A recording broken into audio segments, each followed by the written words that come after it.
Welcome to Thrilling Tales of Adventure. I'm Mardell.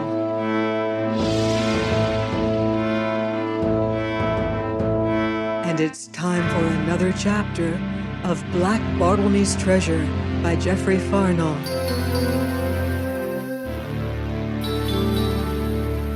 Chapter 13. We set out for Deptford Pool.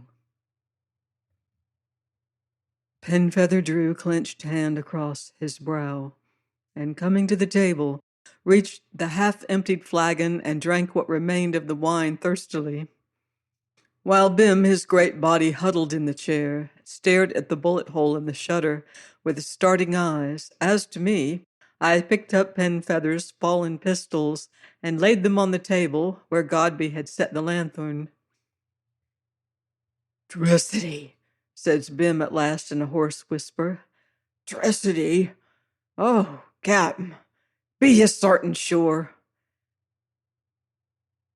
"Sure," says Penfeather in the same hushed manner, and reaching powder and bullets from a cupboard, he began methodically to reload his pistols.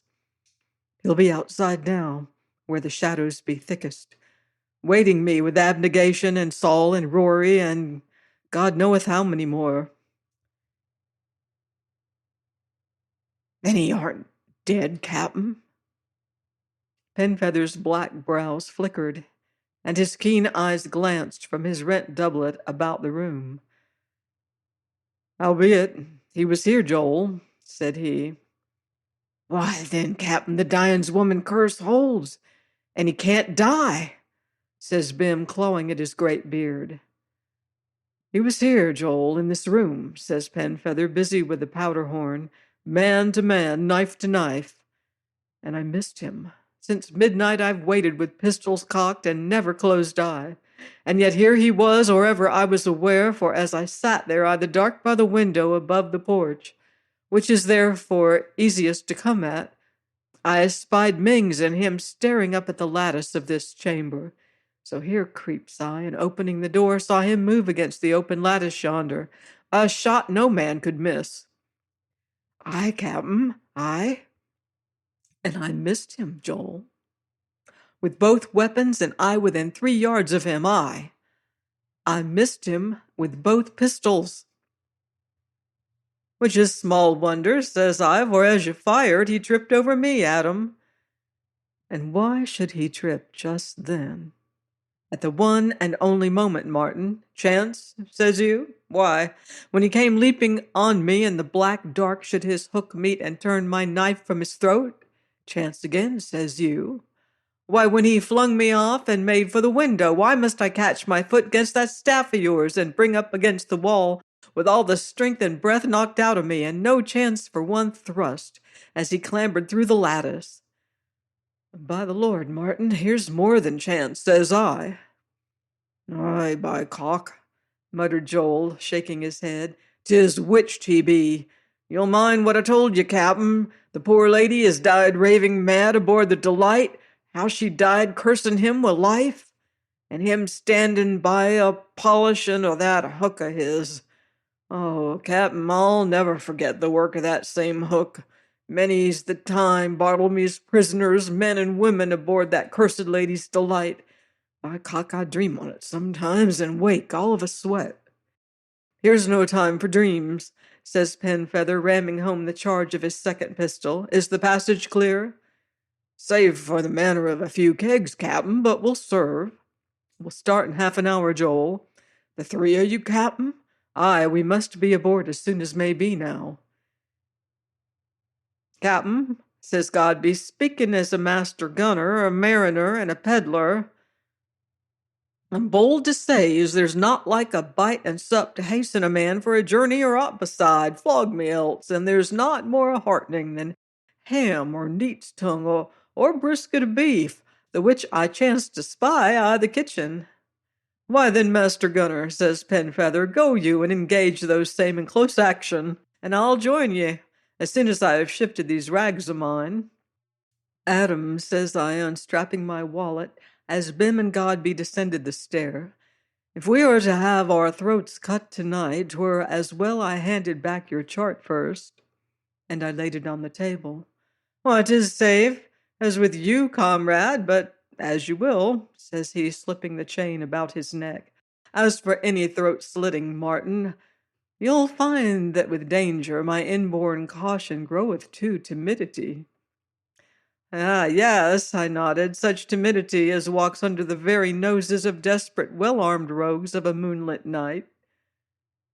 Why, the moon is down, or nearly so, Martin, and then, besides, this trim little inn hath divers exits discreetly non-apparent. 'Twas a monastery once, I've heard, and now a smuggling ken, it seems, Adam. Even so, comrade, and no place better suited. And there's the boatswain hailing, says he, as a hoarse roar of "Supper, oh!" reached us. Go down, Martin, I stay, but to make things shipshape. And he nodded towards the books and papers that littered the table. Upon the stairs I met Godby, who brought me to a kitchen very spacious and lofty, paved with great flagstones and with groined arches supporting the roof. And what with this and the wide fireplace, flanked with fluted columns and enriched by carvings, I did not doubt that here had once stood a noble abbey or the like. Pal, said Godby as I stared about me, you'd never guess as there be nigh 300 kegs stowed hereabouts, besides bales and the like. Choke me else. Many is the good cargo I've helped Joe and the lads to run, eh, Joel?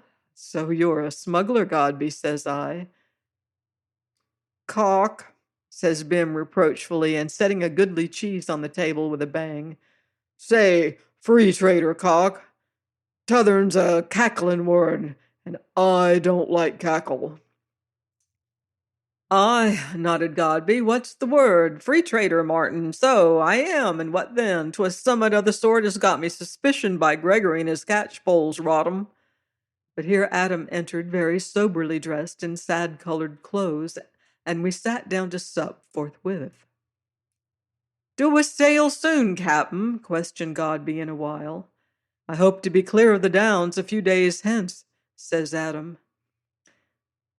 And you so short-handed, Cap'n, quoth Bim. Sir Rupert hath listed 30 new men, I hear, and rogues every one, I'll be sworn. Sir Rupert, says I. My lady's cousin, Martin, and captain of the expedition.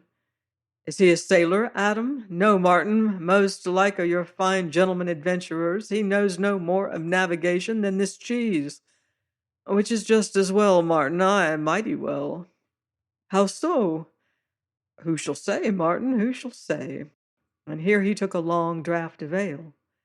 In a while, our meal being ended, Penfeather rose. As to arms, Martin, hae ye aught beside your knife? My staff and this pistol, says I, taking out the silver-mounted weapon my Lady Brandon had thrust upon me. Is loaded, Martin? I examined charge and priming and nodded. Good, says Adam. Here's 5 shot betwixt us. That should suffice. Up with the trap, Joe, and we'll out. Hereupon Bim lighted his lanthorn, and putting aside the great settle by the hearth, stooped and raised one of the flagstones, discovering a flight of worn stone steps, down which we followed him, and so into the great cellar, or vaulted crypt, where stood row upon row of barrels and casks, piled very orderly to the stone roof. Along the narrow way between strode Bim, and halting suddenly, stooped and lifted another flagstone, with more steps below, down which we followed him into a passageway fairly paved, whence divers other passages opened right and left. And when we had gone some distance, Adam halted. Best bring the light no further, Joe, says he, and hark ye, Joel, as to this black rogue, this... You know whom I mean, Joe. Aye, him, Cap'n. That same, Joe. Well, keep an eye lifting, and if you find out aught worth the telling, let one of your lads ride post to Deptford, Joe. Aye, Cap'n, aboard ship? Aboard ship.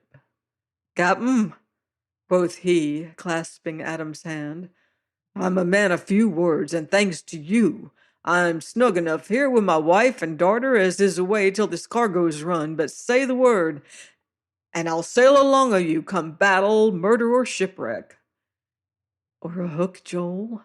says Penfeather softly, whereat Joel clawed at his beard and blinked into the lanthorn.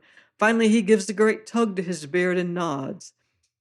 "Aye, Cap'n," says he, "for you even that, by cock." "Good lad," says Penfeather, clapping him on brawny shoulder. "Bide where you are, Joe, and fortune with you and yours. This way, Martin."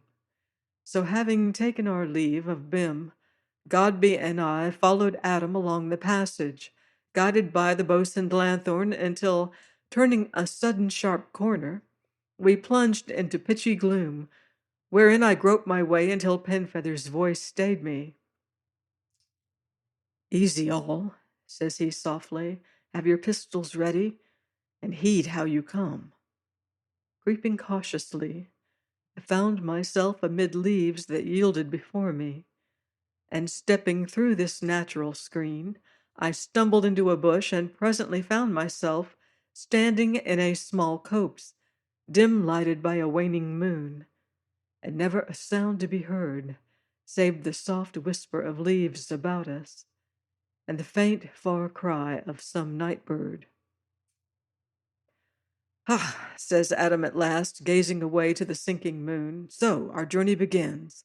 And from the look of things, Martin, from the look of things, here's going to be need of all your resolution and all my caution ere we can see the end. Come." Join me here next week for the next chapter of Black Bartlemy's Treasure on thrilling tales of adventure.